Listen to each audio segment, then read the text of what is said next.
session mixtape. ATN Genius Boy collaboration. Let's go. We're dealing with hidden assassin, silent killers.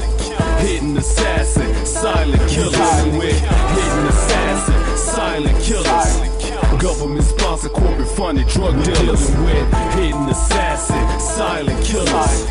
Hidden assassin, silent killers. With hidden assassin, silent killers. Government sponsored, corporate funded drug dealers. Wake up. Y'all better unplug from that matrix, man. Open your eyes. See the world for what it really is. You know what I'm saying?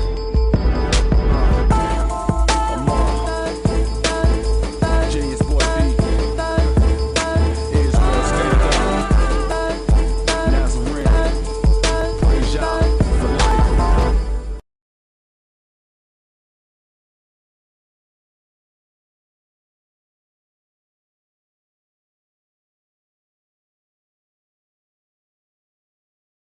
Initially, I was not of interest to FDA because I think pharmaceutical companies were not interested in what I had. I think the biggest problem began when pharmaceutical companies, when the government realized that I have something very valuable, which can get rid of cancer in a number of people, and the cancer which was incurable by any other means. The Texas state attorney, at the behest of the FDA, wants to strip Brzezinski of his medical license and shut down his clinic. At the trial, several months later, the FDA brings 75 counts against Dr. Brzezinski. Not one of them is related to the safety or efficacy of anti-neoplastons. The charges were essentially shipping a medicine across state lines. Give me a break. I mean, that's a capital crime? It's ridiculous. Absolutely, and it wasn't even true. But this is a very, very tight monopoly.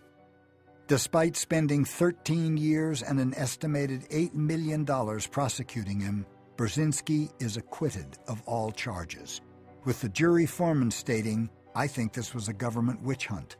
I couldn't find any victims." Hey! Oh, I'm so happy! Oh, God! Patients like Mary Jo Siegel and Paul Michaels are permitted to stay on anti-neoplaston treatments. But as former FDA Chief Counsel Peter Barton Hutt has said, if you beat the FDA in court, you have an angry FDA that is willing to slit your throat. So while the government cannot strip Dr. Brzezinski of his medical license, they can dramatically change the rules governing admittance to his clinic. Since Dr. Brzezinski began treating cancer patients with anti-neoplastons, he has successfully treated virtually every type of cancer, relieving thousands of families from across the world of this dread disease. Yet, unlike other clinical trials which are supported by billion-dollar pharmaceutical companies and are often assisted by large tax-funded research grants from the National Cancer Institute, the United States government currently prohibits any taxpayer money to be granted to Dr. Brzezinski's FDA-approved clinical trials. A single phase 3 trial will cost about $25 million.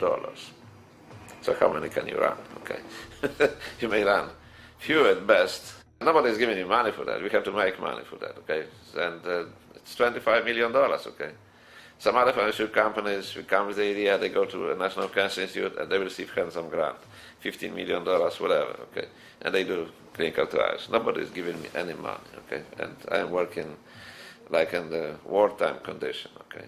Like working somewhere in the Gaza Strip or West Bank, okay? When the bombs are falling in Europe, but you still have to treat patients, you still have to do phase 2 clinical trials.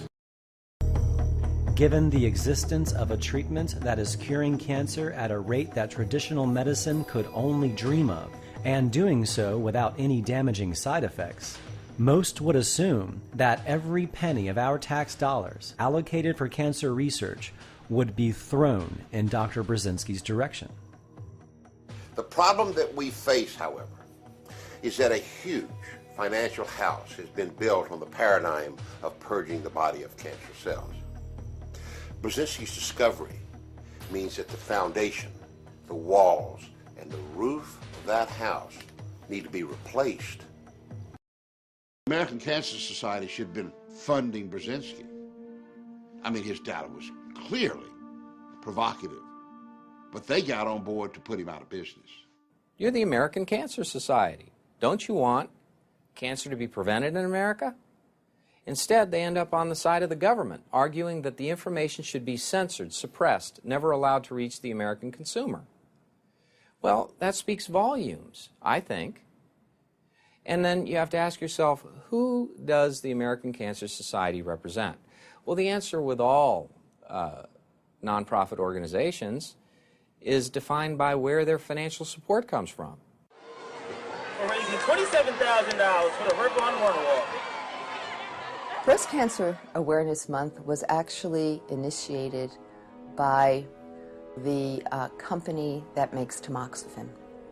The devices for mammograms are made by General Electric, and General Electric is in a relationship with the people behind Breast Cancer Awareness Month. So there's a huge, huge industry that has been invested in breast cancer. Although the goal is noble, to me it's obscene that these companies are using the symbol of the pink ribbon for commercial purposes only.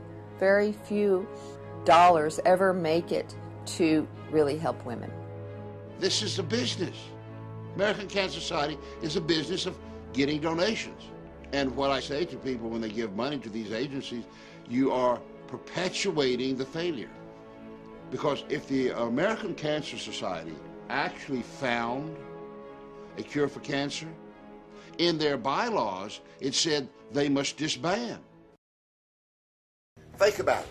You know, you've got thousands of doctors in oncology and in oncology residency programs. You've got the pharmaceutical industry pumping out chemotherapeutic agents every month. There are all kinds of machines that deliver radiation. You got all this stuff in the war on cancer, and it's trillions of dollars. I find it very interesting that we have all these walks for the cure of cancer. You got all the wristbands.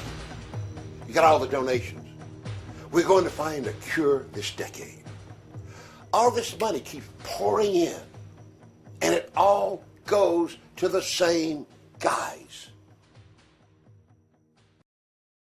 In the past, when NCI or its assigned entity conducting an alternative cancer therapies, they always altered the protocol and let it fail to discredit the therapy. But this time, the pharmacokinetic data shows that they didn't do it right. And most scientists would not look at it carefully because Papa is telling you something and you don't question him. Most of us would assume that with any story such as this, surely there's another side to it. Our story is no exception. After the National Cancer Institute intentionally violated all protocols of their own anti-neoplaston trials, and after all state and federal agencies had failed in their 14-year campaign to remove Brzezinski from society, after all of the dust settled, a profound truth began to emerge. On October 21st, 1991, the United States of America, as represented by the Department of Health and Human Services, and Dr. Davorit Samid filed a patent for anti-neoplastons AS2-1. They even had the audacity to include Brzezinski as a reference.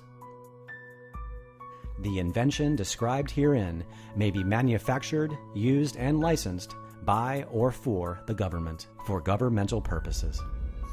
At the time, Brzezinski had no idea this had happened, but did have his suspicions when they began to openly test phenylacetate without him, and the National Cancer Institute knew it.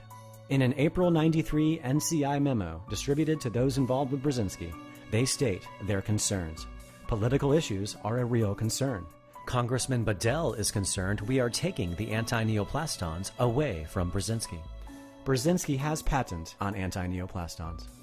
Since phenylacetic acid, or phenylacetate, may be the active component in anti-neoplastons, our involvement has become an issue. 5 months later, the United States of America and Dr. Dvorak Samid file their second extended patent on anti-neoplastons. And guess who else was in it? In March of the following year, America files its most extensive updated anti-neoplaston patent to date, spanning 111 pages. 7 months later, they file a fourth one. June 6, 1995, the United States government has a field day filing their 5th, 6th, 7th, and 8th extended patent on anti-neoplastons. The following day, America files its 9th, 10th, and 11th extended anti-neoplaston patent. And a couple of months after the 11th patent was filed, Dr. Michael Friedman leaves his position at the National Cancer Institute and becomes Deputy Commissioner of Operations for the Food and Drug Administration, working directly under Dr. David Kessler. And by November of that year, after a decade of failed grand juries, the United States of America's Food and Drug Administration finally manages to indict Dr. Brzezinski. 1 month into America's criminal trial against Brzezinski, America's first patent on anti-neoplaston AS2-1 is approved. A month after America fails in their second trial against Brzezinski, their second and third anti-neoplaston patents are approved. Over the course of the next 3 years, the United States Patent Office approves all 11 copycat patents on anti-neoplastons AS2-1. These patents are full of useful information. The most revealing piece of information found in these patents is where they state current approaches to combat cancer rely primarily on the use of chemicals and radiation, which are themselves carcinogenic and may promote recurrences and the development of metastatic disease. Let's read that one again, shall we? Current approaches to combat cancer rely primarily on the use of chemicals and radiation, which are themselves carcinogenic and may promote recurrences and the development of metastatic disease. How could the U.S. Patent Office be corrupted to the point that they issue patents on medical therapies that had already been patented and issue them to someone who had nothing to do with their discovery or use? How could that happen? And how could the Patent Office then assign these fraudulent patents to some of the most powerful institutions in American government? And imagine, all of this was being done while these same government agencies were spending millions of taxpayers' dollars trying to put Dr. Brzezinski in jail so that he could not fight the criminal theft of his discovery.